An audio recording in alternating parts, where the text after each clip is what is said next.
Andy Halliday has a volley, which he actually does pretty well. To be fair, it's pinged across him. He takes an all right touch with his left, volleys over. With his left, it was okay, but all of them other than Popescu, they're half chances. They're not, and it's bearing in mind that we're playing in the Vida League. We're playing against Morton, who I said on Tuesday, and I will still continue to say today, are the worst team that we've played this season. They're absolutely stinking. And again, like Kev's alluded to there, with 17 corners in a match and no goals from them. And we just do the same thing over and over again. The same corner, no invention, no difference, no nothing. You said it on the pod on Tuesday about adaptation, Hmm. Ando. It's the exact same thing. We just did it. I tweeted you and Murray this. Can any of you remember for Channel 4 when The Simpsons used to be on? They used to do an advert. Used to do an advert for The Simpsons, right? And there was a donut, and it was on the telephone wire, and Homer climbs up and reaches and grabs the donut. And every single time he grabs the donut, it gives him an electric shock. But every time it stops shocking him and pulls his hand away, he still reaches to touch it again. And he reaches to touch it, and he just keeps getting zapped and zapped. That's Hearts.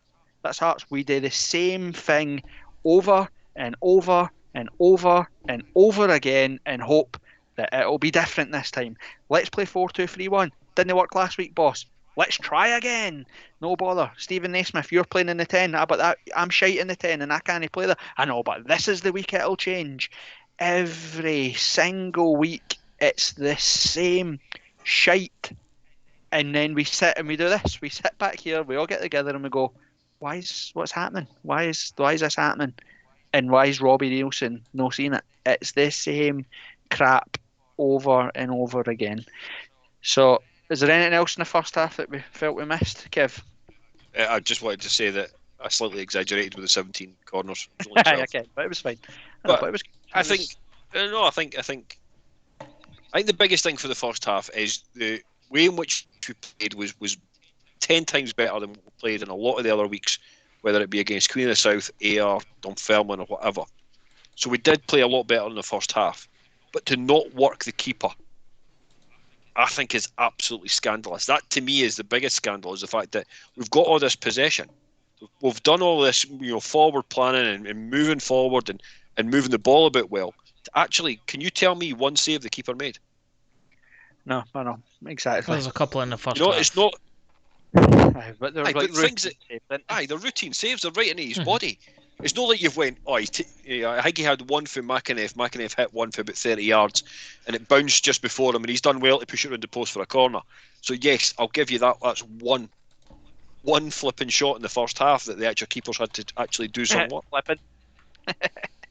Is that because we're live to YouTube, Kevin? You didn't want to say shite, pish, wanks, No, that's flipping. just because I'm slightly older and my vocabulary has Right, is it descended better if into it's descended into more sort of politeness.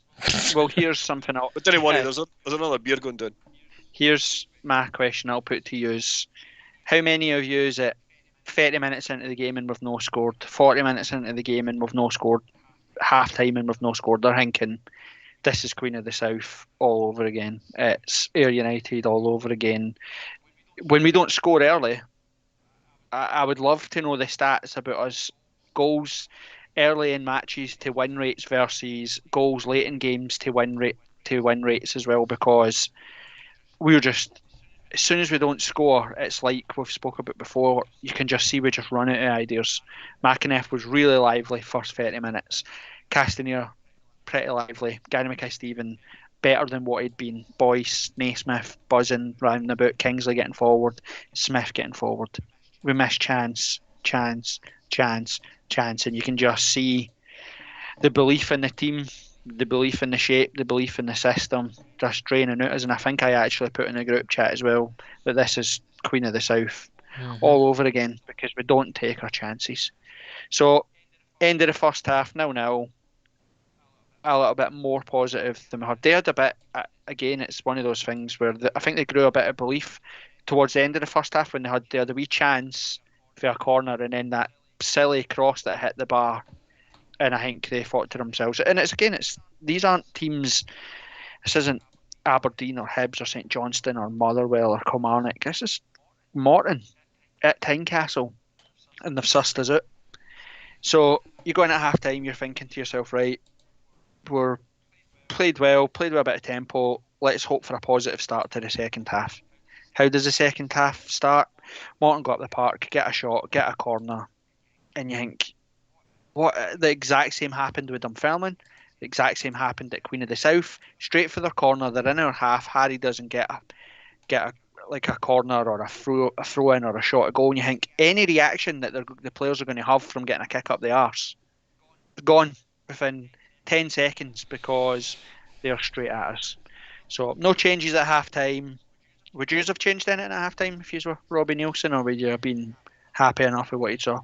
I wasn't happy with what I saw, but I I don't know. Hindsight's always 2020, isn't it? I would have said that I'd have I would have absolutely tore strips off them at halftime. Went in there and absolutely bodied them and just saying, look, what the fuck is this? It's like, unless I see an immediate reaction, 3 years are coming off right away, and it'll be the three shitest players that are coming off. Then I seen enough in the first half, or the early part of the first half, to think that, you know what, there's enough here to beat this team. But for whatever reason, the energy just, as we've already covered, just sort of waned out of them, and that is what I would change. That's not something that you can change just like that. You have to do it by personnel. Who would I have taken off and who would I have put on? Sorry, I don't know. Difficult to answer, but I don't think it was like you said. I don't think it would have changed anything at half time. I think Robbie had probably went in, and if he's even is he allowed in the changing room actually when you've got a touchline by? I believe so. I don't see why you wouldn't be. I I You'd think he think it can. probably is. Well, you would have probably thought, and knowing the way that Robbie seems to be with the players he trusts, I think he probably would have went in and said, more of the same. We'll get a goal. They're here to park the bus.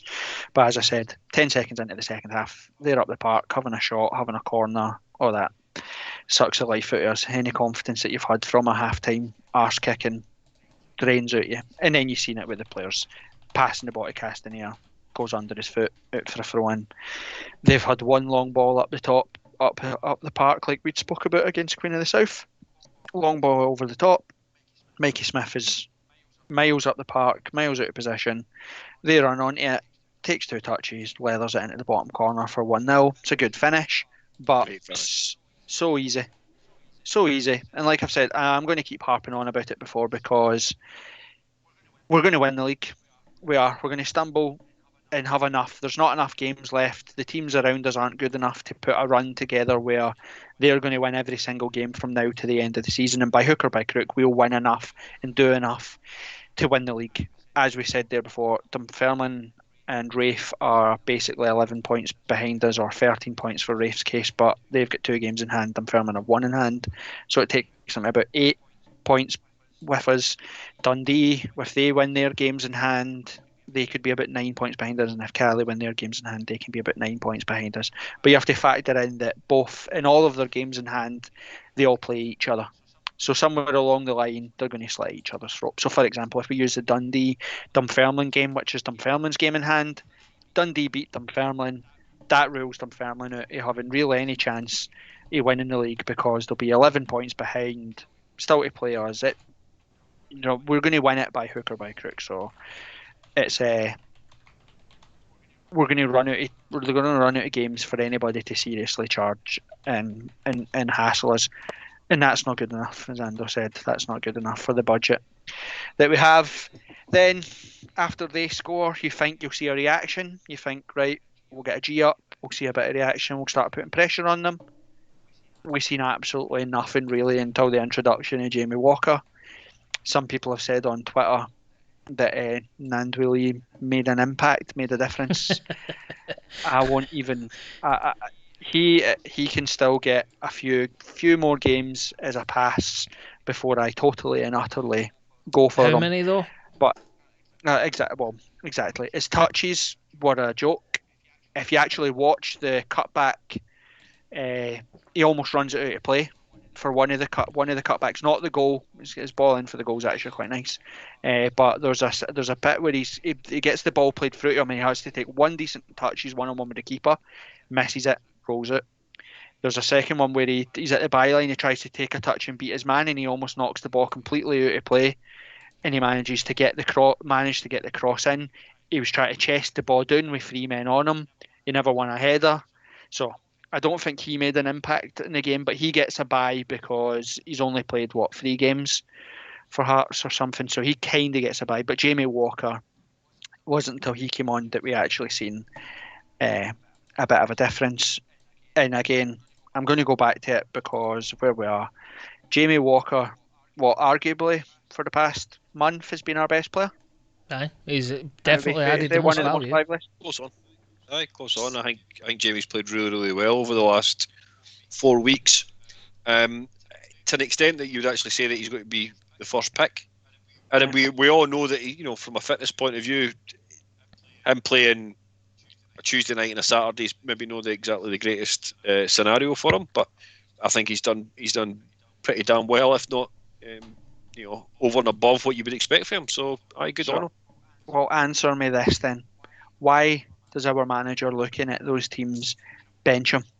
So talk me through the reasoning as to why Jamie Walker drops out and Stephen Naismith played the 10. Somebody talk me through it.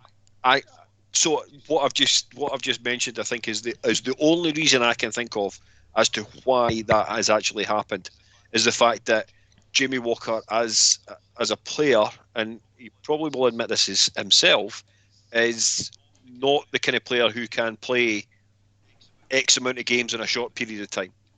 Well, it was 8 days since our last game, Kev. Aye, but how many days before? Do you know what I mean? If you look at how many games we had this month? 8 games before that, because all right, Friday. Well, in that case, fuck it. See you later, guys. Enjoy the rest of your night. I'm out here. Nah, but Ando, you got any sense to why he's playing? Yeah, I think what has happened is Robbie Nielsen heard the podcast on Tuesday where he heard Shanks say that Naismith absolutely has to play. I think he's listened to Shanks and he's fucked it. But joking aside, I don't know. This is, I mean, we've discussed this at length. I don't even know for how many episodes in a row now. It all ties into the fact that Nielsen's a tinker man, right? He never ever keeps the same 11, or he hasn't for a long, long time. There's a number of new boys have come into the club in January. I don't think he himself has seen enough of them in terms of actual game time.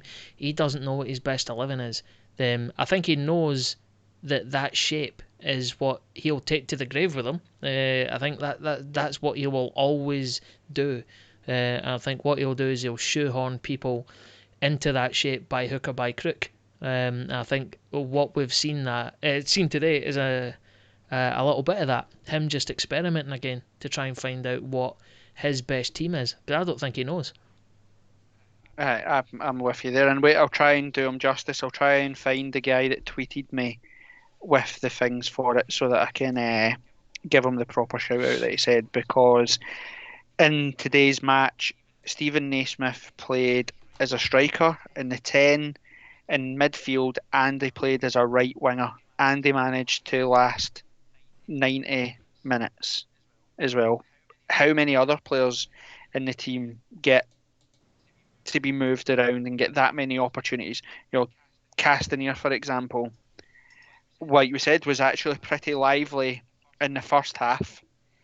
He made a silly mistake in the second where he lets the ball run out under his feet and then he's almost instantly taken off. However, he didn't get moved to left wing. He didn't get moved into the 10. He didn't get a chance to play in the 10, or do you know what I mean? He didn't get shoehorned around. It was a BW17 that added us, said Naismith shoehorned in today at striker, in the 10, right midfield, then centre midfield, and was awful everywhere, but he gets to stay on. Just going to cut over you, Corbett, here, because since we're now live on YouTube, there's some comments coming in, which I get on my dashboard. So Brian Dixon is asking, too slow again today? ? Yep. I would say is the answer there. Yep. Davey, our old pal. I was going to say for the first 20 minutes it was alright. Our old pal Davey McClure, too slow every week. And then I'm not going to insult you by trying to pronounce that username, but RYUGene1024, spot on from Ando there. Yeah, right, I was spot on. And then Big Mac, is it Big Mac RM 1996. Sorry, this tinkering is costing us not enough time for players to get on the same page. Naze is an Impact sub at best. And then Davy McClure followed up again with, been pish for years, why have we not learned? The amount of money we have spent and where we are is a scandal. The club is rotten, has been for years, fear for this next season already. And then Jamie Easton just commented with, what would it take for Anne to pull the plug? That's all up to date on the comments. So Right. Well, we'll come back to some of them at the end. Let's finish. Let's try and remain professional before we start slaughtering absolutely everything. That we'll go through the 90 minutes as and how they happened. So, aye, we didn't get any reaction from the Morton goal, which we thought you would assume you would get a reaction. We're at home. We're at Tynecastle. We're the best team in the league, apparently. We're the best players in the league. We've got international players all over the park. You'd think somebody would say, come on, boys, this isn't good enough. Get your fucking finger out. Let's get on it. But I believe what we score with 10 minutes to go.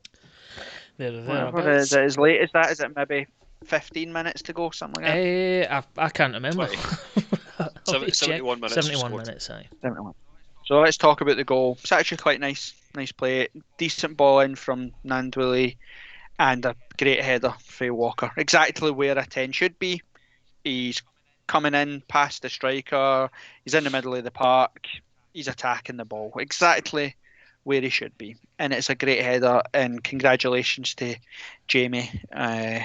Jamie, like him as mate. Congratulations to Walker on getting his 50th goal for Hearts. I believe, as we've spoke about before, he now becomes... Colin Cameron was the last person to score 50 goals for Hearts, and that was in like 2001 or something like that. So fair play to Jamie. That was wee. I also seen that'll tell you how Hearts long ago it Heritage was. or something said. I think Hearts Heritage said that he's the 57th player to ever score 50 goals for Hearts. So fair play, and like we've said there, he's been our best player all season long. Well, not all season long, since 2021, to be honest with you. Scores the goal, and then again, you're thinking, right, we'll kick on. As we just said there's 20 odd minutes to go. Let's go show our class. Let's go put a stamp on it. We win today. Dundee have been beat. Rafe have been beat.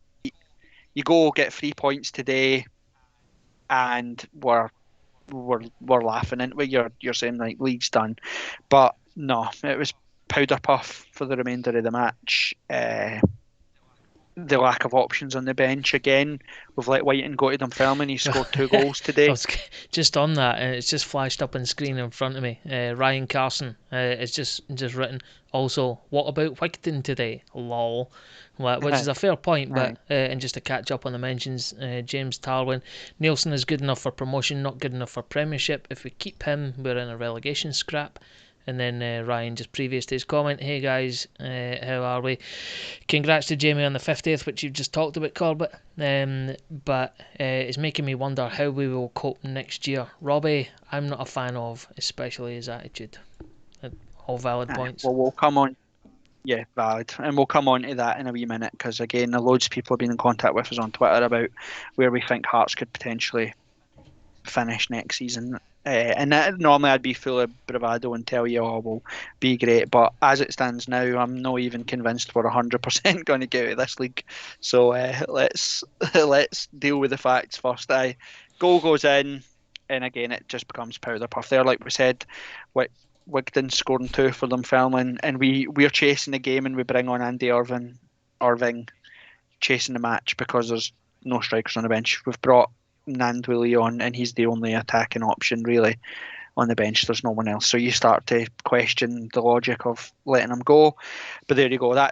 We've already discussed. It's nothing to do with Craig Whiten in terms of having a future at Hearts or whatever. But did he still, or could he still have made an impact at the football club this season?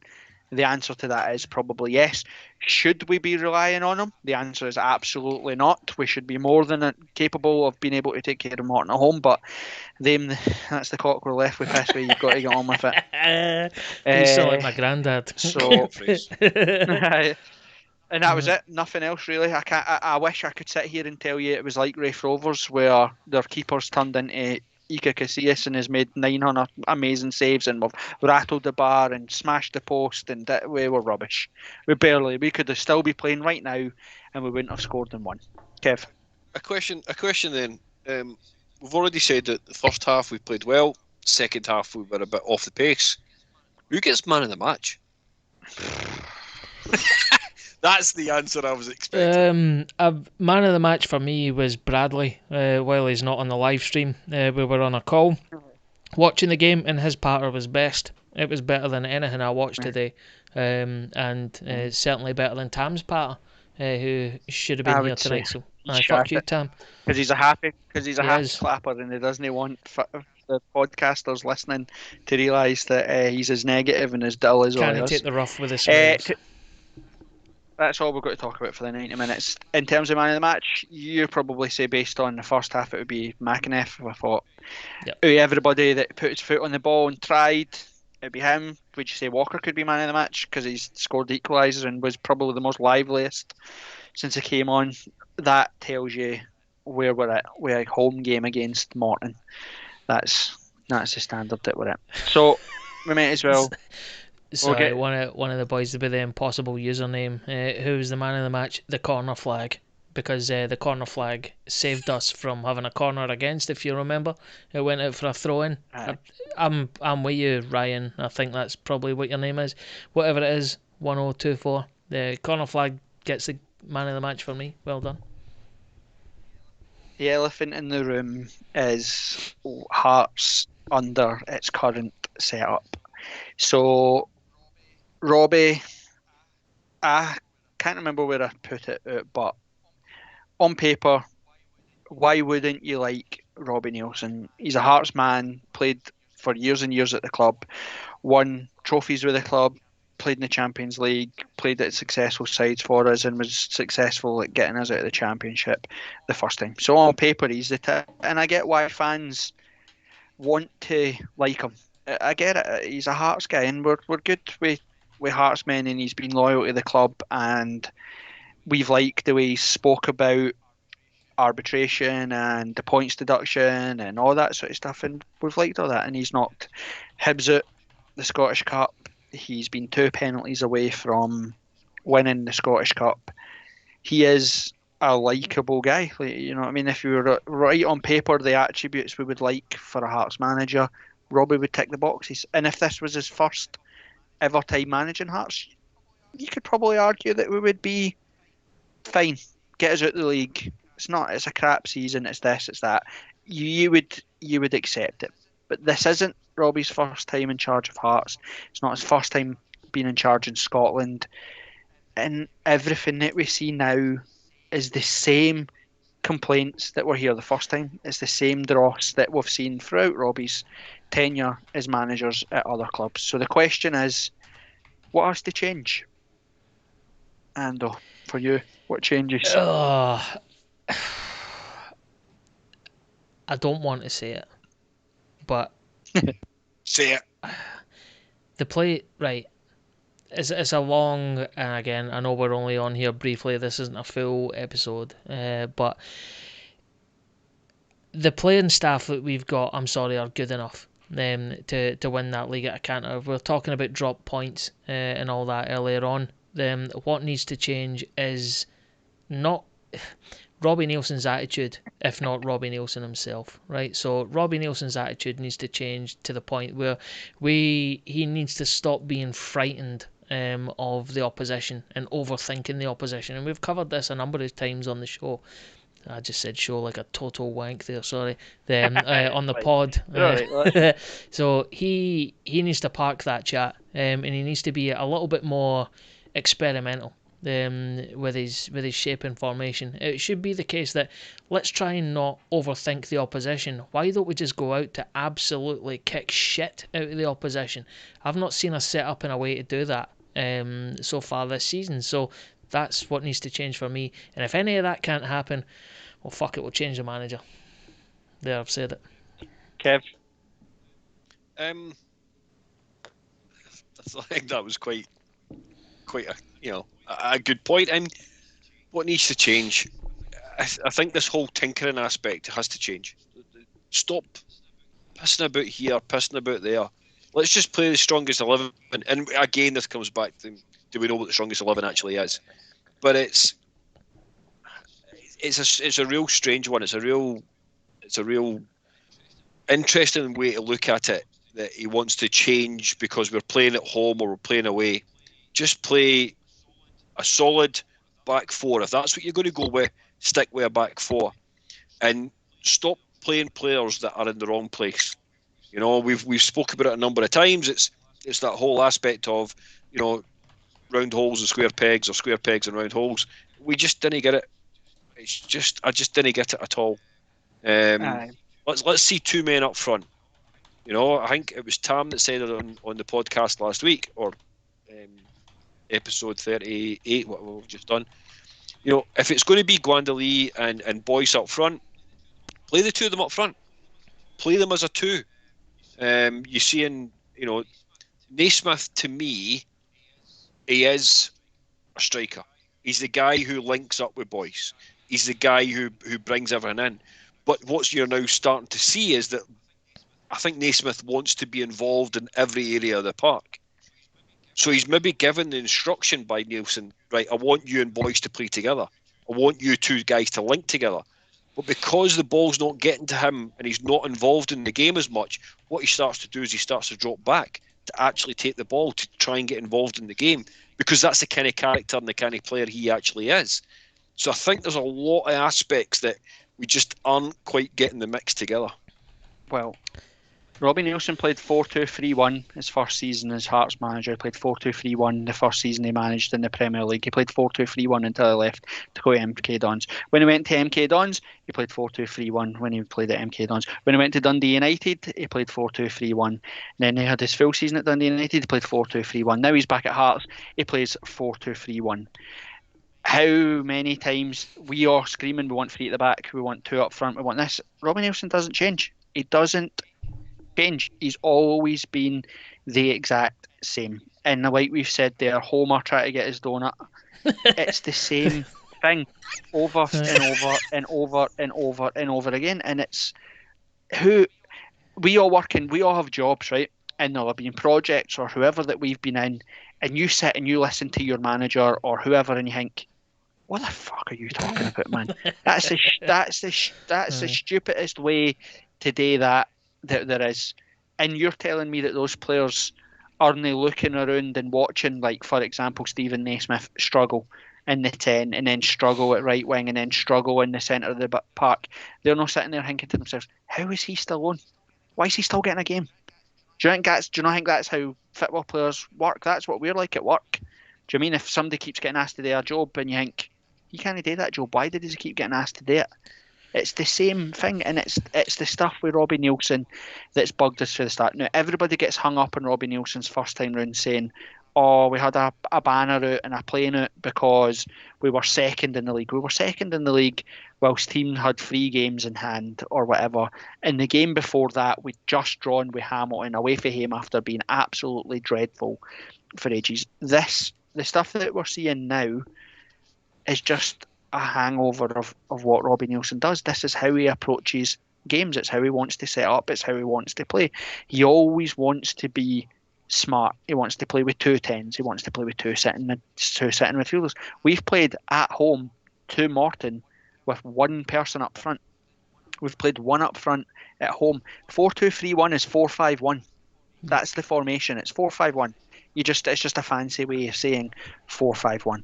Do you know what I mean? It's absolutely dull. So the manager needs changed. Someone put on Twitter at us when we asked the thing. He said, at least we understood what Stendhal was trying to do with Hearts. And it's true. We knew what Stendhal's style was. Every Saturday we knew what we were going to attempt to do. We knew what the game plan was. We knew what the tactics were. What can you, hand on heart today, tell me that you understood what Hearts were trying to do? No. Genuinely no. Exactly. So some of the, just to take a break, some of the comments, Craig Lindsay, how many times this season have we gone in at half time with the score 0-0? Not good enough. All season apart from Dundee on opening game of the season and perhaps Wraith away too. and that's a fair point. Like I was on the group call earlier on. I was raging because I put on my Coupon Hearts half time, full time. Instantly regretted putting it on, and obviously it proved to be fucked again. Big Rab Reed's watching us as well. Rab Fermlin. It says hi guys, and we said fuck you Rab. Hope you're enjoying life in Perth. Bradley has asked a question, but because Bradley's a show host and decided to shit out of the live broadcast, and don't answer his we're question. not even going to entertain. Don't even Not read even it. going to entertain his Don't read question. Big Mac, I just feel under Stendhal. You could see what he was trying to do in the areas where he wanted. Sorry, my eyes are shit. But his style of play was a lot better to watch. And then Davy McClure, Robbie setting up not to concede and worrying about the opposition too much sounds familiar. Remind me who his mentor was. Who was his mentor? He who should not be named. Correct. And then another one from Big Mac, 1996. Stagnant pish, week in, week out. With constant changing of the players every week. Change the fucking shape, man. None of those points I would argue with, I think. Nope. So there. If you want, since we put it on Twitter, I'll just quick fire go through some of the questions that are on Twitter. Remember how on Tuesday I said that Big Rab Reed wasn't bothered about Hearts, and he's not bothered about him. He's the first question, which is a question. Question for Corbett: how many Inverness tickets have you sold? But don't tell him because he's not bothered. Remember, he keeps telling us he's not bothered. Whatever that number is, add 4 to it, because what I said on Tuesday, I'm going to buy an extra 4 at £5 just to take it above Dunfermline's highest attendance ever. Fuck you, Rab. So here's another question for Harry Temple, and to be honest with you, Richard Cobb answered underneath it. To be honest, probably the answer that we would give, or close to it. Harry asked, why does Halliday still manage to be first pick when he brings absolutely nothing to the side? Richard Cobb answered by saying he's another one that gets targeted every week when there's 5 or 6 that are equally as underwhelming as him. I wouldn't argue with that. I don't think the problem is Andy Halliday. I don't think he's any worse or any better than anybody else that is in that position. I don't see every week when you look at Hearts Twitter, he seems to be the one that's highlighted as why does he get a game. I don't think he was any worse than McInnes. I don't think he was any worse than Andy Irving over the piece. I don't think he was any worse than Stephen Naismith or whatever. So that's a strange one. We've spoke with Preston Pan's Hearts. We've already answered his questions as well. He'd said as well on another question why was Walker on the bench. He's already scored twice against Morton this year. Reminded me a bit of Sergio not picking Scatchel for the St Mirren Cup tie despite scoring 7 in 3 games against them. Terrible management. Mark Wells, he's again kind of alluded to something that Bradley said on the pod the other day. He says, why do we point the finger at Robbie? He's not playing the PS4. The players must take the responsibility. The manager has been the scapegoat for too long. Robbie, Caffro, McPhee, Levine, Stendhal, Robbie. Stop letting them hide behind the gaffer. I would. There's a part of that I would absolutely agree with. It is the players. But my point with all that would be that we only see the players for 90 minutes on a Saturday. Robbie sees those players every single day at training, plus the 90 minutes on a Saturday, and still picks them and still sets them up in the same way, still trains them in the same way, still lets them. You're telling me, for example, that Jose Mourinho or Pep Guardiola or Klopp would watch Gary Mackay-Stevens hit 5 of the exact same corners against Queen of the South, and at some point in that week wouldn't have done a training drill to say that's not happening again. Do you know what I mean? And we've seen it the other day. We've had 12 corners and done absolutely nothing with them today. And Gary Mackay-Stevens never took one of them. Aye, McInnes did. Still did the exact same thing. Didn't they hit a man? Didn't they score for one? Put them to the back. There we go. Let's see what they asked us. I was going to say, Kev, you've messaged in the chat earlier on. I think you're getting the war cry of your tea is ready. The dinner's on the table. So, you've learned a harsh lesson here. haven't we? If we're going to do this after every game, just tell the missus to push dinner back to about 7:30. Well, there's only a couple of more questions, and then we'll wrap it up anyway. I was going to say that would be fine, but I was told this was only going to be 20 minutes. We've been on record for 1 hour and 25. Yeah, but that's fine. It's a big, like you said, it's the first time we've done it. We'll streamline this. Okay. We've interacted with everybody as they want to. Kyle Jordan wrote, is there any point signing players in January as they are usually out of shape and lack match fitness? Gary Mackay, Stephen Castanier, for example. It's fair. I said it before. How come Hibs can sign Jackson Irvine, who hasn't played since March, and he's a standout for them? Chris Cadden hasn't played for months and is a standout for them, but Gary Mackay, Stephen and Castanier, who haven't played for months, are absolutely jobby for us and look miles off it. Ian Horsburgh he'd hang with us, and this is the one that we'll finish on. Sorry that we can't get into everything. I'll try and respond via Twitter to these ones. Actually, wasn't it Ian Horsburgh? Sorry, Ian. Yours, we've already covered yours, which was what needs to change to get positive performances as a result. It was Craig Lindsay that had tweeted and asked, where's this side finishing if it's in the Premier League? So we'll go around just quickly. Ando, if this Hearts side and its current guys, as it is right now, where do we finish? We won't be relegated, and we won't be in the playoff position. We'll be whatever's above that. So what, 10th? We've finished 10th, based on how we've applied this season to the Premier League. 10th for me. We're not top 6. Far away from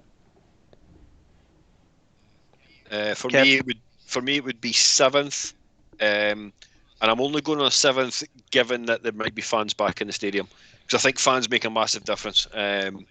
And I think fans would possibly you would find with certain players, fans behind them would have positive impact. Let's put it that way. Well, I'm going to finish on a positive note. Let's put it that way. I'll finish on a positive. We'll finish third. Behind them. Shut up, man. We'll finish. We'll finish third behind Dunfermline, Dundee, and Kelly in the Championship. Fair point. Fair point. Right, guys. This is the guy that doesn't drink. Before you wrap up, Corbett, thanks to obviously we've had a lot of messages on the live chat and the stream. Sorry we couldn't get through them all. Some of them are quite funny. Reading them back. We'll keep the best ones and we'll go through them on Tuesday. Thanks for the engagement, guys. Been really good. Aye, and like we said, if you're interested in this type of thing, you want to see a wee bit more of this sort of interaction with us, just let us know in the comments. If you're on YouTube, like and subscribe, share us about so we can get a bit of a presence. And as we said, we'll see you for the usual nonsense on Tuesday. Absolutely. Right, guys. See you after. See you later.